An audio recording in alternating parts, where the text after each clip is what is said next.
అర్జున్ రెడ్డి మీకు adrenaline rush ఇచ్చుండొచ్చు, మీకు అది పార్ట్ బ్రేకర్ అయి ఉండొచ్చు. కల్కిలో బెస్ట్ విఎఫ్ఎక్స్ యూజ్ చేశారంటాం మనం, హైనాన్ అండ్ కేర్ ఆఫ్ కంచర్పాలని క్లాసిక్స్ అంటాం. బట్ వీటిలో ప్రతి సినిమా ఒక ఓల్డ్ క్లాసిక్ మీద ఇన్స్పైర్ అయి తీసింది తెలుసా మీకు? వీటికి బీజం పడింది ఎప్పుడో 40 years బ్యాక్ ముందు. అండ్ ఈ వీడియోలో మీకు తెలుగు సినిమా స్థితిగతులను మార్చిన 6 అబ్సల్యూట్ మాస్టర్ పీసుల గురించి చెప్తాను. మాయాబజార్, దానవీర శూరకర్ణ. రామారావు గారు మహానుభావుడు, ఆయన చెయ్యని పాత్ర లేవు. రాముడు, కృష్ణుడు, వెంకటేశ్వర స్వామి, రావణాసురుడు ఇలాంటి పౌరాణిక జానపద సాంఘిక చిత్రాలు ఏవి చూసుకున్నా సరే ఆయన వేసిన బలమైన ముద్ర అది అంతా ఇంత కాదు.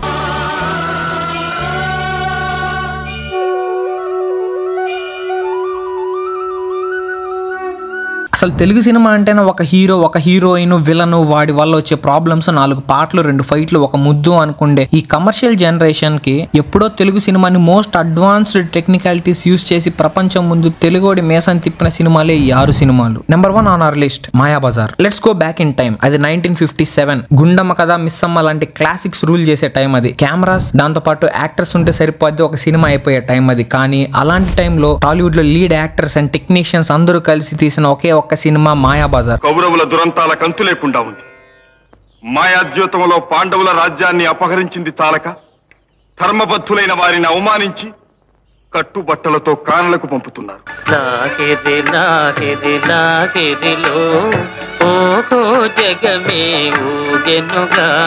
చిన్నప్పుడు 2007 or 2008 ఆ టైంలో నేను ఈ సినిమా చూసినప్పుడు నోరెల్ల పెట్టుకున్నాను నిజంగా. జస్ట్ ఇమాజిన్ 1957 లో ఈ సినిమాని థియేటర్ లో చూసిన వాళ్ళ ఎక్స్పీరియన్స్ అండ్ వాళ్ళ రియాక్షన్ ఏమై ఉండొచ్చు. ఆ టైంకి మాయాబజార్ చాలా advanced, it's like way ahead of it's time. Compare చేసుకొని చూస్తే ఈ టైంలో రిలీజ్ అయిన అవతార్ 2 చూసి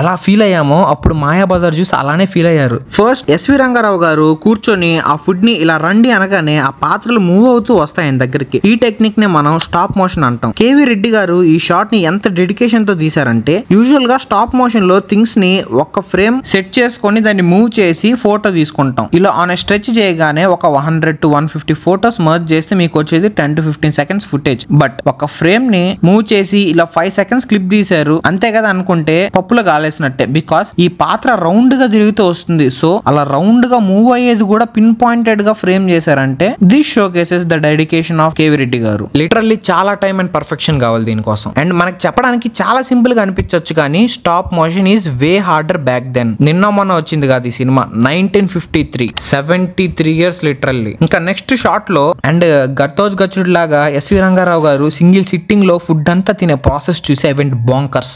వివాహ భోజనంబు వింతైన వంటకంబు ఇయాల వారి విందు ఒక్కొక్క నాకే ముందు.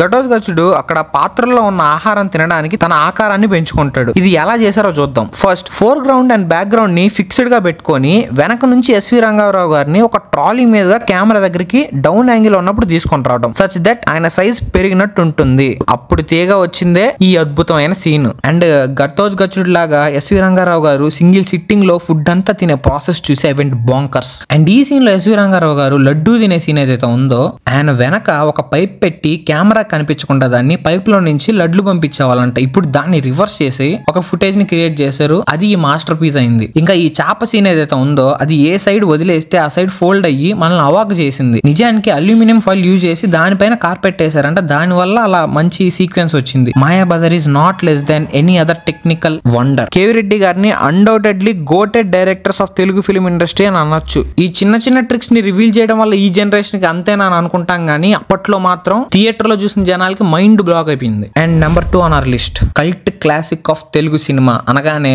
మనకి 2 పేర్లు గుర్తొస్తాయి, శంకరాభరణం, ఇంకోటి మళ్ళీ చెప్తా. శంకరాభరణం అనే సినిమా ఒక కల్చరల్ ల్యాండ్ మార్క్. ఈ సినిమా డిస్ట్రిబ్యూటర్లకి ఒక స్పెషల్ షో వేశాక మూవీ బాగుందని అన్నారు కానీ ఎవరు తీసుకోలేదంట. దానికి main reason prominent well known lead actor లేకపోవడమే. ఈ సినిమాకి హీరో ఒక ముసలాయన. 1980లో ఒకే ఒక్క థియేటర్ లో ఈ సినిమాని రిలీజ్ చేశారంట. ఫస్ట్ షోలో తిప్పి కొడితే 5 మంది కూడా లేరు. బట్ స్లోగా రోజులు గడిచే కొద్దీ కేవి మహాదేవన్ గారి మ్యూజిక్ కోసం ఈ సినిమాని అయ్యర్ బిగ్గెస్ట్ హిట్ చేశారు.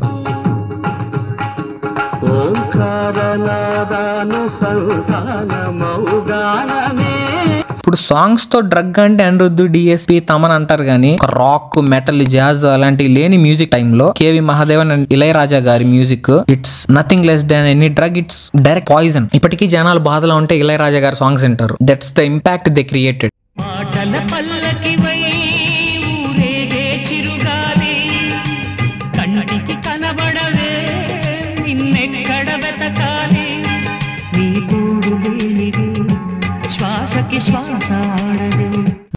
చమక్ చమక్ చాం చుట్టుకో చుట్టుకో ఛాన్స్ దొరికే రోయ్యా చనక్ చనక్ చాం పట్టుకో పట్టుకో చంపెదరువులే దయ్యా. విశ్వనాథ్ గారి కల్చరల్ నాలెడ్జ్ ని సినిమాలో ఎలా చూపించారో చాగంటి గారు ఒకసారి ఇలా చెప్పారు. ఒక చలనచిత్రంలో కథానాయకుడైనటువంటి వ్యక్తి కొన్ని వందల రూపాయల విలువ చేసేటటువంటి బూటు వేసుకోనటువంటి వాడు, కొన్ని వేల రూపాయల ఖరీదైనటువంటి బట్టలు కట్టుకోనివాడు, ప్యాంటు షర్టు సినిమాలో టక్ చేసుకుని టై కట్టుకోనివాడు, ఒక్కచోట కూడా యుద్ధం చెయ్యనివాడు, మొట్టమొదటి సన్నివేశంలోనే గంభీరంగా నడిచి వెడుతూ గోదావరిలో స్నానం చేసి కన్నాలు పడిన చింకి పంచెని ఆరేసుకున్నవాడు కథానాయకుడిగా చలనచిత్రం నిర్మించాలంటే, దర్శకత్వం వహించాలంటే ఎన్ని గుండెలు ఉండాలి, వాళ్ళకి సంస్కృతి మీద ఎంత నమ్మకం ఉండాలి. కళా తపస్వి అనే బిరుదు విశ్వనాథ్ గారికి ఊరికే ఇచ్చేలేదు. ఇలాంటి క్లాసిక్స్ తీశారు కాబట్టే ఆ బిరుదు వెతుక్కుంటూ ఆయన దగ్గరకు వచ్చింది. Number 3 on our list, artistic values కి పేరు తెచ్చిన సినిమా కె విశ్వనాథ్ గారి మాస్టర్ పీస్ సాగర సంగమం. ఇందాక చెప్పా కదా, తెలుగు సినిమాలో క్లాసిక్స్ అంటే 2 గుర్తుంటాయి. ఒకటి శంకరాభరణం, 2 సాగర సంగమం. ఎలాంటి హంగు, హార్బాటం, విఎఫ్ఎక్స్, ఫైట్స్, కమర్షియల్ ఎలిమెంట్స్ లేకపోయినా ఈ సినిమా ఎందుకు తెలుగు సినిమా హిస్టరీలో వన్ ఆఫ్ ద బెస్ట్ అంటే, ఒకటి ఇళయరాజా గారి సాంగ్స్,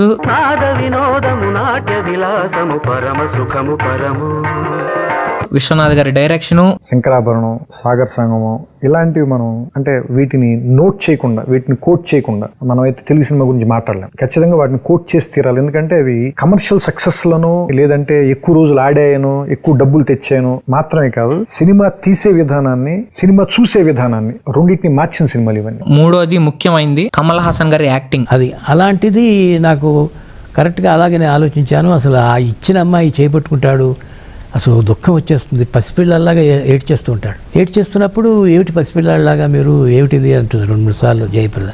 వారిస్తుంది కాదని. ఈ కృతజ్ఞతాపూర్వకంగా వీడు ఏడ్చిన తర్వాత నాకు ఎందుకునో షార్ట్ తీస్తుంటే, అవును మంచి ఆర్టిస్ట్ కదా వీడు, ఎందుకని దాంట్లోంచి విధమైనటువంటి ఆనందం కూడా ఎందుకు తెలియపరచకూడదు అని నేను కెమెరా రన్ అవుతూనే ఉంది. ఇలాగా కమల్ లాఫ్ అన్న అతను ఎంత తెలియగలవాడంటే, మామూలుగా వాళ్ళు అయితే ఏం చేస్తారంటే కట్ అని చెప్పారు కావున, ఏంటి సార్ కట్ అని చెప్పారా మీరు అంటారు. వాడు వెంటనే సెకండ్ బ్రెయిన్ తో వాడు తీసుకున్నాడు దీన్ని, ఈ ఇన్స్ట్రక్షన్ తీసుకున్నాడు. తీసుకున్న తర్వాత దీంట్లోంచి దాంట్లోకి ఎంత ట్రాన్స్లేట్ కావాలో ఆ టైము తీసుకున్నాడు. ఆ ఏడుపులోంచి మరి బ్లెండ్ అవ్వాలి కదా, తీసుకున్నాడు. అక్కడ జరిగింది అట్లా. ఒక సీన్ లో తన తల్లికి బాగాలేదని వెళ్లి తన ముందు డాన్స్ వేస్తుంటే సడన్ గా అమ్మ చనిపోగానే ఆ national dance entry card focus చేసి వెంటనే దాన్ని అవుట్ ఫోకస్ చేస్తూ చనిపోయిన అమ్మని ఫోకస్ పెట్టి కమల్ హాసన్ గారు కాళ్ళు దించేస్తారు ఒక భంగిమ పెట్టి. అప్పుడు చనిపోయిన తల్లిని చూస్తూ బాధలో మంచం దగ్గరకు అమ్మ కొంగులో ఉన్న డబ్బులు తీసుకొని కాళ్ళు పట్టుకొని ఏడ్చే సీన్ కి కంటతడి పెట్టని ప్రాణం ఒక ప్రాణమే కాదనిపిస్తుంది. బహుశా ఆస్కార్ కి ఈ సాగర సంగమం అనే సినిమా అందుకోవడానికి అర్హత లేదేమో అనిపిస్తుంది నాకు. కమల్ హాసన్ గారి సినిమాల్లో ఎన్నొచ్చినా సాగర సంగమంని కొట్టే సినిమా ఇంకొకటి రాదు. ఆఖరికి బండరాయితో కూడా సినిమా చూపించి ఏడవాల్సిందే అని ఒక నిబంధన పెట్టి విశ్వనాథ్ గారు ఈ సినిమా తీశారనిపిస్తుంది. And number 4 on our list is Aditya 369. Balakrishna garu movies కల్లా అన్నిటికెళ్ళి మనం జయ బాలయ్య అని అరుస్తాం. ఇలాంటి మాస్ ఆడియన్స్ పుట్టక ముందు వచ్చిన క్లాసిక్ ఆదిత్య 369. అన్డౌటెడ్లీ ఆయన కెరీర్ లో the best work followed by Bhairava ద్వీపం. సంగీతం శ్రీనివాస్ గారు ఈ సినిమాని dystopian and post apocalyptic theme మీద తీద్దాం అనుకున్నారు. బట్ ఇది సెటరికల్ వేలో కూడా ఉండాలనేది ఆయన తపన. ఈ సినిమా అసలు ఎందుకు తెలుగు సినిమాలో ఒక రెవల్యూషన్ అంటే 1991 దాకా Indian science fiction movie related time travel ఎవరు తీయలేదు. హాలీవుడ్ లో 1921 లో a Connecticut Yankee in King Arthur court అని ఒక టైం ట్రావెల్ సినిమా వచ్చింది. No one absolutely 0% of the Indian film makers ఈ జోనరాన్ని టచ్ చేయడానికి కూడా థింక్ చేయలేదు, అసలు కనీసం ఆలోచించలేదు. ఆఫ్టర్ 70 years ఇండియాలో టు బి అండర్లైన్ తెలుగులో టైం ట్రావెల్ మీద ఒక కాన్సెప్ట్ రెడీ చేసి ఆడియన్స్ ముందు పెట్టింది సంగీతం శ్రీనివాసరావు గారు. కాలేజ్ డేస్ లో టైం ట్రావెల్ గురించి చదివి బెంగళూరులో ఎస్పి బాలసుబ్రహ్మణ్యం గారికి కథ చెప్పాక ఈ సినిమా మనం చేస్తున్నాం చెయ్యాలి అని అన్నారంట బాలసుబ్రహ్మణ్యం గారు. వెంటనే ప్రొడ్యూసర్స్ కి స్టోరీ చెప్తే వాళ్ళకి ఈ కథ సైన్స్ ఫిక్షన్ కి బదులుగా ఒక ఫిక్షన్ అనిపించిందంట. ఆర్ లైక్ సమ్ ఫ్యాంటసీ అనిపించింది. ఫర్ ఎగ్జాంపుల్ యమగోళ అనుకోండి. ఈ సినిమాకి 12 నెలలు రీసెర్చ్ చేసి మన తెలుగు ఆడియన్స్ కి తగ్గట్లు మైథాలజీ ప్లస్ ఫ్యూచరిస్టిక్ గా పర్ఫెక్ట్ బ్లెండ్ చేసి తీసి ఈ సినిమాలో కనిపించే టైం మెషిన్ ని cars, bikes and other automobile scrap తో మెకానికల్ ఇంజనీర్స్ చేత 3 months కష్టపడి చేపించారు with the help of artists. Fun fact ఏంటంటే 14 months కేవలం 14 నెలల్లో ఈ మాస్టర్ పీస్ ని తీసేశారు. మా ఇంటి దగ్గర ఒక థియేటర్ లో చేస్తే మా తాతకి తెలియకుండా మా నాన్నమ్మ మా నాన్న తీసుకెళ్లిందంట. బట్ 14 months లో ఎలా సార్? రాజమౌళి గారు ప్లీజ్ టేక్ నోట్స్. ఈ సినిమాలో ఫ్యూచర్ లో వచ్చే సీన్స్ ని షూట్ చేసింది ఎక్కడో తెలుసు, గ్రీన్ స్క్రీన్ మీద మాత్రం అస్సలు కాదు, చెన్నై మెరీనా బీచ్ లో తీశారు. ఆ విజువల్స్ కోసం కెమెరా ముందు ఒక గ్లాస్ ని పెట్టి దాని అకార్డింగ్ మినియేచర్స్ ని క్రియేట్ చేసి యూజ్ చేశారంట. ఎప్పుడో 30 years ముందు వచ్చిన సినిమా డైరెక్టర్స్ మాటల్ని రీసెంట్ గా వచ్చిన కల్కిలో యూజ్ అవుతాయని చెప్పి సంగీతం శ్రీనివాస్ గారిని ఆన్ బోర్డ్ తీసుకున్నారు నాగాశ్విన్ గారు. తెలుసా? ఇప్పుడు ప్రాజెక్ట్ కే కి ప్రభాస్ సినిమాకి మీరు మెంటర్ గా వివరిస్తున్నారు. మెంటర్ గా అడిగారు. నాకు ఒక అభిమానించింది ఆయన ఆదిత్య వండర్ఫుల్ స్క్రిప్ట్. అది ఓన్లీ ఆ స్క్రిప్ట్ నాగశ్విన్ వరకు ఓకే నేను చేసి వాళ్ళకి ఏదైనా కనుకుంటే ఇట్లా ఉంటుంది బాగుంటుంది discussion. This is what we called experience. So undoubtedly Aditya 369 is the best time travel movie to remember. Number 5 on this list, Shiva. అది 1989 October 5th. శంకరాభరణం లాంటి సినిమాలు ఎలాంటి కల్చరల్ ఇంపాక్ట్ ని సృష్టించాయో అందరికీ తెలిసిందే అప్పట్లో. But for the first time with in 9 years gap లో రామ్ గోపాల్ వర్మ శివ అనే ఒక సినిమాతో ఇంపాక్ట్ ని రివర్స్ చేశారు. శంకరాభరణం సృష్టించిన పాజిటివ్ ఇంపాక్ట్ ని నెగిటివ్ గా చేశారు. అలా శివ సైకిల్ చైన్ ని తీసుకొని ఒక వెపన్ లా తిప్పుతూ ఫైట్ చేయడం, మ్యాన్ ఇట్ వాస్ లెజెండరీ. ఇది జస్ట్ ఒక యాక్షన్ సీక్వెన్స్ కాదు. ఒక సామాన్యమైన యువకుడు తన సహనం నశించి సర్టెన్ బ్రేకింగ్ పాయింట్ రీచ్ అయిన తర్వాత తను ఏం చేస్తాడో తనకు తెలియదు. ఆ పాయింట్ ఇది. This scene is inspirational. ఇక్కడ చైన్ అనేది symbol of resistance of Shiva. తన సహనానికి అది ఒక barrier. Gritty and grounded storytelling of Shiva, revolutionary direction by RGV. Like natural lighting లో షూట్ చేశారు సినిమాని. డైనమిక్ కెమెరా యాంగిల్స్ యూజ్ చేశారు. మినిమలిస్టిక్ బ్యాక్గ్రౌండ్ స్కోర్స్ ఉన్నాయి సినిమాలో.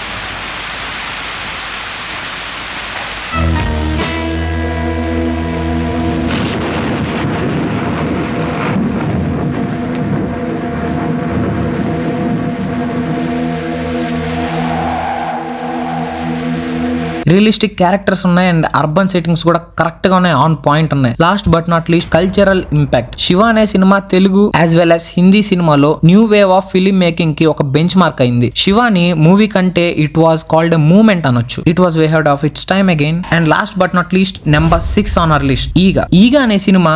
ఆ నానిపోతే ఆత్మ ఏగలోకి వచ్చింది, సుదీప్ నేసేస్తుంది, ఇంత సింపుల్ గా చెప్పేచ్చు. బట్ వై ఈగ ఇస్ రాజమౌళిస్ బెస్ట్ వర్క్. 2012 లోనే ఒక unique concept, emotional core, visual effects, villainy of Sudeep, technical excellence and brilliance of Rajamouli. In short, Eega is a master class in making the absorb, fear and epic and meaningful movie. ఒక scene ని break down చేసి చెప్తా, then you will understand the core of SS Rajamouli's Eega. ఈ needle ని పొడిచే scene ఏదైతే ఉందో అప్పటి ఈగా సుదీప్ ని బాగా హెరాస్ చేసింది. చిన్న చిన్న ట్రిక్స్ చేయడం, like buzzing near his years, నిద్ర చెడగొట్టడం. బట్ నవ్ ఇది రివెంజ్ లాగా మారిపోయింది. నీడిల్ అండ్ థ్రెడ్ ని యూజ్ చేసి ఒక వెపన్ లా చేసుకోవడం ఈగో యొక్క ప్లానింగ్, ఇంటెలిజెన్స్ అండ్ డిటర్మినేషన్ ని చూపిస్తాయి. And why this scene is a master stroke. Number 1, character arc of Eega. Number 2, David Goliath's vibes. ఒక చిన్న టైనీ క్రియేచర్ హ్యూమన్ కి అగైన్స్ట్ గా వర్క్ చేస్తుంది. ఇలా అంటే అది యూనివర్సల్ గా చూసే వాళ్ళకి it will be seen as under dog. And guess what, under dogs ని అందరూ సపోర్ట్ చేస్తారు. ఏదన్నా బలహీనంగా ఉందంటే దానికి అందరూ సపోర్ట్ చేయాలి అని అనుకుంటారు. And this is called David Goliath's vibes. David and Goliath formula అంటే బేసిక్గా చిన్నవాడు పెద్దవాడి మీద నెగ్గడం, అండర్ డాగ్ నెగ్గడం అనేది ఒక జానర్, ఒక కైండ్ ఆఫ్ ఎమోషన్ ఇచ్చేదండి. Most of the times work out అవుతూ ఉంటుంది. అది కొంచెం జాగ్రత్తలు తీసుకున్నా సరే ఎమోషనల్ వైజ్గా అది వర్కౌట్ అవుతుందండి. Number 3, VFX and sound design. On point visual effects ని యూజ్ చేశారు. ఈగ సినిమాకి మన మాస్టర్ క్లాస్ SS రాజమౌళి గారు అదే ఈగని మాస్టర్ పీస్ చేసింది. Number 4, humour and drama balance. ఈ ఇంటెన్స్ సీన్ లో కూడా చిన్న డార్క్ హ్యూమర్ ఉంటది. లైక్ ఒక బిలియనీర్ చిన్న పురుగు వెనక పడుతున్నాడు, అది వీడిని పొడుస్తుంది బల్లెం లాంటి సూదితో. It feels silly but serious. That's Eega for you ladies and gentlemen. I think we are in the end game. ఈ వీడియో మీకు నచ్చితే లైక్ చేయండి, షేర్ చేయండి ప్లీజ్. అండ్ మీరు సబ్స్క్రైబ్ చేస్తే మాకు అది కొద్దిగా మోటివేషన్ గా పనికి వస్తుంది నెక్స్ట్ వీడియోస్ ఇంకా బాగా చేయడానికి. ఛానల్ ఇంకా వీడియోస్ చేస్తాను, అవి కూడా చూడండి. మీ వాల్యుబుల్ సజెషన్స్ ని కామెంట్స్ రూపంలో మాకు తెలియజేయండి. తొందరలోనే ఇంకో వీడియోలో కలుసుకుంటాను. See you guys until then, by.